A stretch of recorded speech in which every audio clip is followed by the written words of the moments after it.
Civil War Comes to the West, Part 2, Strategic Realities, David Betz. King's College London, Department of War Studies. Military Strategy Magazine, Volume 10, Issue 2, Spring 2025. Narrated by Skeptical Waves using an AI voice clone of David Betz. This is the second of 2 articles on the dawning of an uncomfortable new strategic reality for the West, which is that the primary threat to its security and well-being today is not external, but internal, specifically civil war.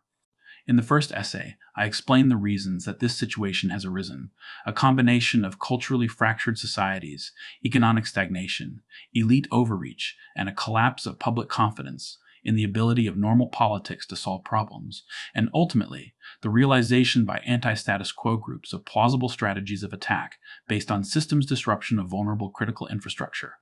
In this article, I expound on the likely shape that civil war will take and the strategies that might be employed to minimize and mitigate the damage that will entail. At the time of writing, the countries that are most likely to experience the outbreak of violent civil conflict first are Britain and France, both of which have already experienced what may be described as precursor or exemplary incidents of the kind discussed further below. The conditions are similar, however, throughout Western Europe as well as, for slightly different reasons, the United States. Moreover, it must be assumed that if civil war breaks out in one place, it is likely to spread elsewhere. In the previous article in this journal, I explain how the conditions which scholars consider to be indicative of incipient civil war are present widely in Western states. According to the best guess of the extant literature, in a country where the conditions are present, the chances of actual civil war occurring is 4% per year. With this as an assumption, we may conclude that the chances of it occurring are 18.5% over 5 years. Let us assume, based on the existence of recent statements to that effect by credible national political or academic figures, that there are at least 10 countries in Europe that face the prospect of violent civil conflict. In Appendix 1, I provide 15 such examples. Readers may dispense with whichever 5 of those they deem less credible. The chances, then, of it occurring in any one of these countries over 5 years is 87%, or 95%, if you include all 15 of the sample. A further reasonable assumption is that if it occurs in one place, it has the potential to spread elsewhere. If we say, arbitrarily but plausibly, that the chances of spreading are half and half, then we may conclude that the chances of it occurring in one of 10 Western states, and then spreading to all others, is about 60%, or 72% with all 15 of the sample included, over 5 years. A reasonable person might argue with the assessment of all or some of these factors and calculations. Perhaps things are only half as bad as I argue. Might the risk therefore be just 2% per year? On the other hand, perhaps I have been rather conservative. As I have argued previously, the perception of downgrading of a former majority, which is one of the most powerful causes of civil war, is the main issue in all of the cases at hand. Objectively, one must conclude that there is ample cause for concern about a worryingly large possibility of a form of war occurring in the West, to which it has not thought itself vulnerable for a long time. This brings me to the matter of to whom this article is addressed. The first intended audience is statesmen, a constituency which I hope will get the message that the danger is clear and present, to use the jargon.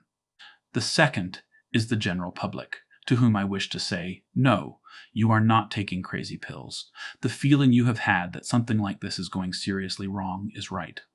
Finally, and most specifically, I hope to address military commanders at all levels, but particularly those with the greatest authority. You have spent a quarter of a century now thinking about insurgency and counterinsurgency. You know exactly what is in store for a fractured society under economic stress, in which political legitimacy has been lost because your own doctrine spells it out. Everything that the general staffs and ministries of defense are now doing is secondary to the primary danger. There is good precedent for what I am suggesting be done. In February 1989, Boris Gromov was the most highly regarded general in the Soviet Army, an obvious candidate to be chief of the general staff, and in time to be Minister of Defense. Instead, he resigned from the army to join the Interior Ministry as commander of internal troops, a policeman in effect. A perplexed journalist begged him to explain why he did it. The answer was that he feared civil war. Soviet society was configured in a way that drove it towards internal conflict, he believed. Gromov's duty, therefore, as he understood it, was to reorient his mindset to meet the main danger. The situation faced by soldiers and statesmen in the West today is fundamentally similar. It is as imminent for them now as it was for General Gromov on the eve of the implosion of the USSR. The question, if civil war in the West is potentially as imminent, what ought commanders be preparing to do now? The answer is that a drastic reorientation of mindset on the part of the Western defense establishment is required. Generals should be formulating strategies to respond to the reality of civil conflict now. At the very least, should they fear for their careers lest they begin to plan for the outbreak of civil war without a civilian political directive, they ought to seek such a directive. The essay which follows is intended as a guide to some of the things they might seek permission to consider. In his book Military Strategy, John Stone reminds readers of the most important Clausewitzian aphorism, that the most crucial step in any ends means calculation is the selection of the objective, which in turn must be based upon a realistic apprehension of the character of the war that one faces. I shall argue that the strategic objective in the coming civil war is the maximum limitation of the damage it will entail. All civil wars are sui generis, but we can surmise some general qualities that they tend to possess, which serve well to structure the following rumination on how to navigate the coming turmoil. These are as follows. 1. Civil wars inflict serious depredation through iconoclastic vandalism or theft of societal cultural infrastructure, i.e., art and other historic objects and architecture. 2. They destroy a country's human capital through the strategic displacement of the civilian population on a mass scale. 3. They increase societal vulnerability to predatory foreign intervention. Civil wars are disproportionately long and bloody. A statistical study of civil wars from 1945 to 1999 found that their median duration was 6 years and that total deaths in them came to 16.2 million times that of interstate conflicts in the same period. It follows that shortening their duration is the most highly desirable strategy for damage limitation. The importance of the last point above is that foreign involvement in civil conflict seems to be the most important contributor to civil war duration. As for casualties, if we take Britain as an example, with a population of 70 million and assume levels of violence only as bad as the worst year of the Northern Ireland conflict, 1971, with 500 deaths and a population of 1.5 million, then 23,300 killed per year would be expected. If we take the Bosnian War of the 1990s, or the more recent Syrian war as indicators, we might hazard a guess that between 1 and 4% of the pre-war population will be killed, with many times more that amount displaced. In light of the human cost of what might be called the best-case scenario, readers may, rightly, consider what follows a dismal strategy. It seeks as much as possible to negate or mitigate certain outcomes, but does not assume that preventing them entirely is possible. Its logical parallel is the suite of civil defense measures once undertaken by many states in anticipation of mass aerial bombing of cities, which did occur, and nuclear war, which thankfully has not yet. At this stage, it is useful to elucidate more specifically the shape of the civil wars that are going to occur in the West. Feral cities. Western governments, under increasing structural civilizational distress, and having squandered their legitimacy, are losing the ability to peacefully manage multicultural societies that are terminally fractured by ethnic identity politics. The initial result is an accelerating descent of multiple major cities into marginally feral status, as defined by Richard Norton in a 2003 essay in this way. The metropolis, with a population of more than 1 million people in a state, the government of which has lost the ability to maintain the rule of law within the city's boundaries, yet remains a functioning actor in the greater international system. The concept, as further explored by Norton and others, is understood to encompass a range of contingencies of increasing ferality, usually explained with a simple green, non-feral, amber, marginally or partially feral, or red, actively or incipiently feral, typology. In 2003, the exemplary feral city, according to Norton, was Mogadishu, Somalia.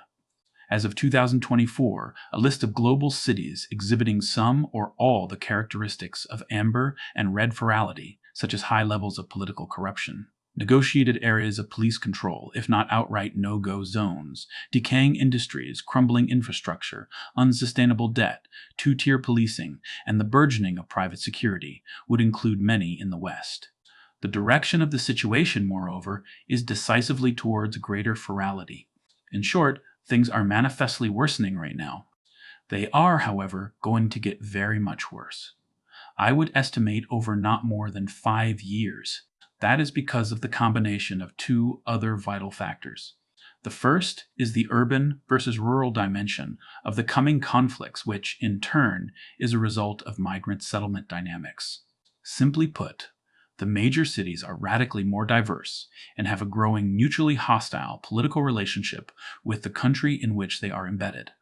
This is most effectively shown graphically, as in the map above, which shows in black the 457 French constituencies which voted in the first round of the 2024 European Parliament elections for Marine Le Pen's National Rally, as opposed to the 1119 in white that voted for other parties. Similar maps using other proxies for measuring anti-status quo mood, showing the same pattern of geographic distribution, could be easily made for the United States, Great Britain, and other countries. The second is the way in which modern critical infrastructure, gas, electricity, and transportation, is configured. Again, simply put, the life support systems of cities are all located in or pass through rural areas. This is easily illustrated below with a simplified map of Britain's energy infrastructure.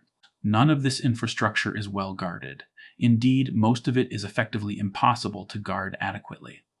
Putting these factors together allows one to outline the trajectory of the coming civil wars. First, the major cities become ungovernable, i.e. feral, exhausting the ability of the police, even with military assistance, to maintain civil order, while the broader perception of systemic political legitimacy plummets beyond recovery. The economy is crippled by metastasizing intercommunal violence and consequent internal displacement. Second, these feral cities come to be seen by many of those indigenes of the titular nationality now living outside them as effectively having been lost to foreign occupation. They then directly attack the exposed city support systems with a view to causing their collapse through systemic failure. In a limited but exemplary form, infrastructural attacks such as I have described have already occurred. In Paris, in July of 2024, a major sabotage attack on the long-distance fiber-optic cable network followed a series of coordinated arson attacks on the rail network. Both attacks were supposed to have been timed to coincide with the Olympic Games that were being hosted by the city. In London, vigilantes known as Blade Runners have damaged or destroyed somewhere between 1,200 surveillance cameras intended to enforce the city's ultra-low emission zone scheme. At the time of writing, counterterrorism police are investigating why the primary electrical transformer for Heathrow Airport is burning, causing 1,300 flights to be delayed or canceled with consequent severe economic damage. That civil war is looming in the West is a logical conclusion of standard, well-understood precepts of social science. The likely fracture of multicultural societies along lines of identity is an obvious hypothesis. The configuration of demographic geography and the factional polarization that is its political consequence is a measurable fact. The precariousness of contemporary urbanity is a thing which geographers have worried over for at least a half-century. In short, the situation which I have described above is unpleasant, but it is not controversial as far as our grasp of current reality and theoretical understanding of how societies function is concerned. Searching for a definition of cities which would satisfy all the many variants of such a thing that have existed in human history, Arnold Toynbee supposed that it was, simply, a human settlement whose inhabitants cannot produce, within the city limits, all of the food that they need for keeping them alive. It is a definition which is currently highly apposite. The fact of the matter is that numerous major Western cities are perceived increasingly as alien to and parasitic of the nations in which they are embedded. The viability of such places has always been contingent. Their apparent stability is, in fact, an astonishing balancing act, requiring constant and competent maintenance. On current trajectory, that balancing act is going to fail. Cultural capital. In the first weeks of the Spanish Civil War, the cadavers of hundreds of cloistered nuns were dug up and placed on display throughout Republican Spain, a shocking event which featured prominently in revolutionary propaganda, which involved a great deal of anti-clerical atrocity. While superficially bizarre, in fact, such acts of collective obscenity are common in civil wars and easily explained. They have a time-honored strategic function. Attacks on the totems of a given people usually provokes them into an equal or greater reaction, which is useful in the beginning phases of a civil conflict when heightening tensions is crucial to solidifying the in-group bonding capital of one's own side. The further obliteration of whatever bridging capital existed in the society of the status quo ante bellum is also useful. In simple terms, it normalizes abnormality and makes it harder to return to normal. It is for this reason that the so-called culture wars ought to be regarded by strategists seriously, as manifestations of deep conflicts that have the potential to become violently actual. The American sociologist James Davison Hunter, who coined the term culture wars 30 years ago, warned of this in a recent interview. I'll just call to mind an observation made over 100 years ago by Oliver Wendell Holmes, who said, "Between two groups of people who want to make inconsistent kinds of worlds, I see no remedy but force." In the early 1980s, early 1990s, people were still willing to engage each other. I'm not sure that the arguments got very far, but the very process of engaging each other was important. I think we've largely given up. There's an exhaustion, and that spells some trouble. Moreover, smashing symbols of the collective countenance of one's enemy is the central element of Civil War strategic messaging. There is, simply put, no surer way to demonstrate the demise of one social order and its replacement with another. That is why, from ancient times, such as when the Hebrews obliterated Canaanite shrines, to modern times, such as when the Afghan Taliban exploded the Bamiyan Buddhas, iconoclasm and civil war have been partners. Portable art such as paintings, statuary, manuscripts, and other artifacts are also significantly endangered in civil war because they may easily be turned into money.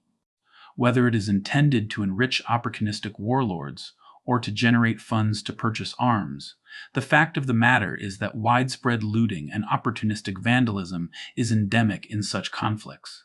It follows that a main part of a strategy of mitigating the severity of the coming civil war, while maximizing the potential of post-war reconstruction, ought to be planning to protect cultural capital. There already exists a well-developed military manual for the protection of cultural property in conflict that was published by UNESCO in 2016, which may serve as a useful guide to commanders working through what to protect and how. It was not written with civil war in the West in mind, but its advice nonetheless is applicable in that context. To be specific, actions taken before the outbreak of conflict should include the identification, cataloging, and prioritization of locations of vulnerable cultural property, e.g., museums and galleries, archives, and listed buildings, preparation for the removal and secure storage of movable property where appropriate, and planning for the guarding of places that are deemed especially vulnerable and most valuable. There is considerable historical precedent for such measures. Early in the Second World War, Britain, at great logistical cost, removed a substantial fraction of its historical treasures from places thought vulnerable to damage by aerial bombardment to more secure facilities, often underground. Indeed, plans for the emergency removal of the contents of the British Museum to abandoned mines and caverns in Wales and the north of Britain were practiced as late as the 1980s. It would be advisable today to establish a special service for the undertaking of cultural protection planning. The German Kunstschutz Art Protection Corps, established during World War I under the leadership of an art history professor, is a good example. The American Monuments, Fine Arts and Archives officers, or monuments men, stood up during the Second World War to mitigate the theft, destruction of, or damage to cultural property would be another. Secure zones. All wars cause civilian displacement. The matter in the case of civil wars is not necessarily greater in terms of scale, but can be more complex. For one thing, as a formerly multivalent society tears itself apart at the level of neighborhoods, it can be difficult to tell where to flee and when. For another, displacement can easily spread and intensify the conflict. Having been uprooted, refugees have a direct grievance and experience of victimization. Moreover, having suffered losses, they have lowered opportunity costs for more fighting. It may be supposed in the first instance that people with the foresight to leave large cities for perceived safe harbor in smaller centers or rural areas will do so. Subsequently, as levels of urban virality progress from amber to red, the fraction of the remaining mass that still possesses the wherewithal will also attempt to flee. Additionally, a civil conflict such as I have described, which centers on the active destabilization of urban areas, is going to produce waves of refugees by design. As with iconoclasm, displacement has a deliberate strategic function.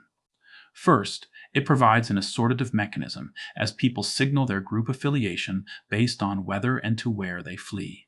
Second, having sorted themselves in this manner, it is easier to extract rents and recruits from the resulting more homogeneous and geographically concentrated factions. Third, both preceding effects serve the ultimate objective of permanently realtering population demographics.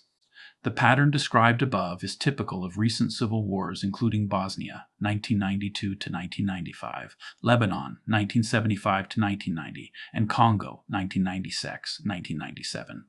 Examples of large-scale population movements induced by civil conflicts litter human history from the dimmest past to the present day.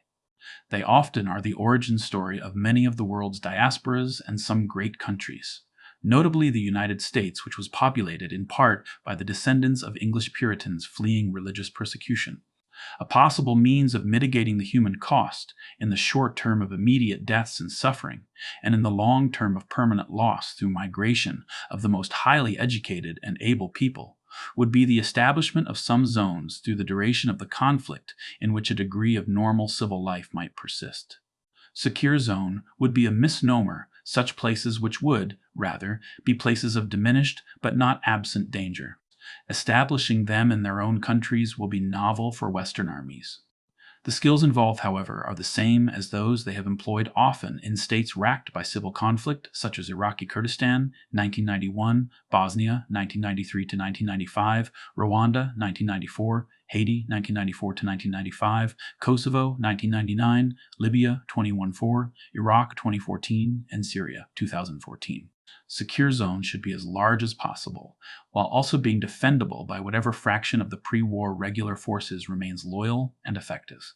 Military forces involved need to be strong enough to control access into them by land, sea, or air, able to subdue any militias which may seek to use them as base areas and manage the provision of basic humanitarian services, including foreign aid.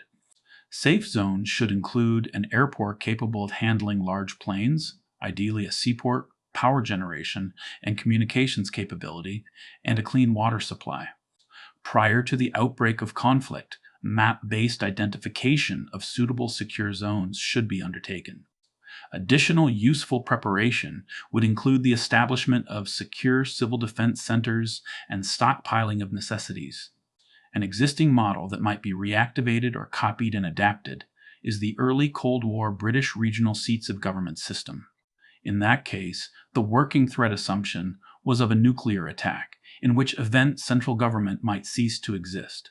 Control would then pass to a regional commissioner whose staff would seek to replicate as many aspects of central government as they were able. Taking Britain as an example, limited goals such as this could be achievable by the already very small British Army on parts of its territory. Compared to the task of extinguishing multiple simultaneously burning cities, treating millions of injuries, and dealing with fallout, the humanitarian challenge of civil conflict is more manageable, which is the good news. Failed states and fissile materials. When the Soviet Union collapsed, the primary security concerns of external powers related to the custody of nuclear warheads, fissile materials, and components of other weapons of mass destruction. The Cooperative Threat Reduction (CTR) program was initiated by the United States in 1991 with the specific intent to secure and dismantle weapons of mass destruction and their associated infrastructure in former Soviet Union states. The range of activities funded under CTR was broad, including the safe dismantlement of some weapons, improvements in storage and accounting systems, and the conversion of military research facilities to civil purposes. CTR operated in Russia up until 2015, when President Vladimir Putin announced that American assistance was no longer required to secure weapons-grade nuclear materials. Russia's cooperation with CTR is explicable on account of its own genuine fear of the loose nukes problem, as well as its realist interest in the nuclear disarmament of other former Soviet states. There were other reasons, however, for the preoccupation of the Russian authorities with such weapons. Although Russia narrowly avoided civil war in the post-Soviet era, the 1990s might be described as a national near-death experience. The social impact of an economic implosion that was more severe than the Great Depression was extraordinary. For 2 periods, both of nearly a year in duration, the state was unable to pay the salaries of most military officers completely and in a timely manner. Only the strategic rocket forces received sufficient funding to remain credible, as the state verged on bankruptcy. There are 3 lessons for American, French, and British commanders as their nations slide toward comparable disaster.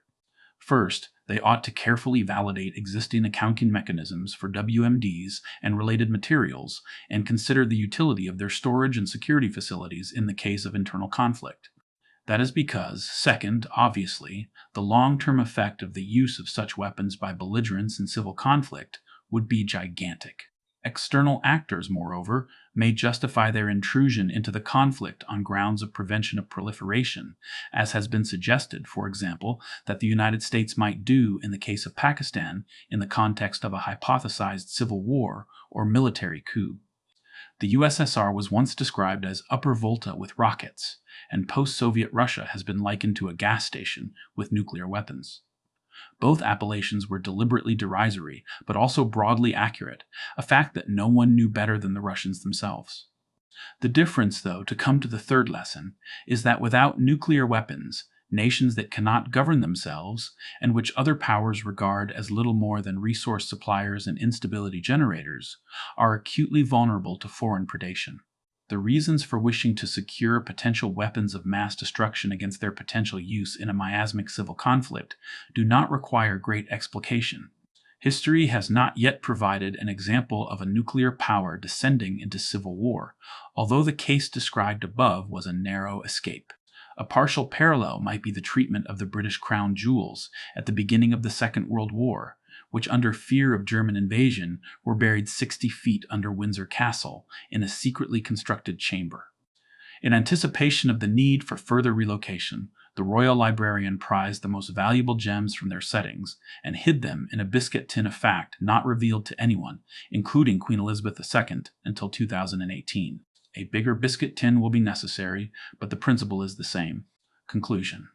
Normalcy bias is a concept originating in disaster management that refers to the way in which people sometimes fail to react in a timely manner to warnings of imminent danger. The defense establishments of the West ought to guard against a tendency to disbelieve or to minimize the threat of internal conflict. The matter is that conditions which are generally agreed to be indicative of the potential for civil war are vividly present across a range of states which have for a long time been thought beyond such sort of conflict.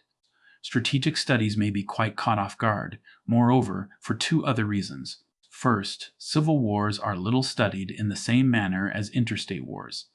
The literature on civil wars is extensive, including important works on its causation, resolution, social origins, outcomes, post-war rebuilding, and so on, but it is rarely studied, as is normal war, from the perspective of military strategy, in other words, how it is or should be fought. The work of Stathis Kalyvas, the most astute contemporary observer of the logics of civil wars, is a rare exception. However, second, even Kalyvas just over a decade ago concluded that in the long view, civil wars were in decline.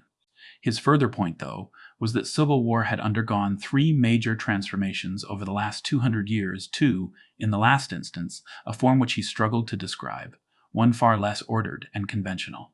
That form is becoming evident.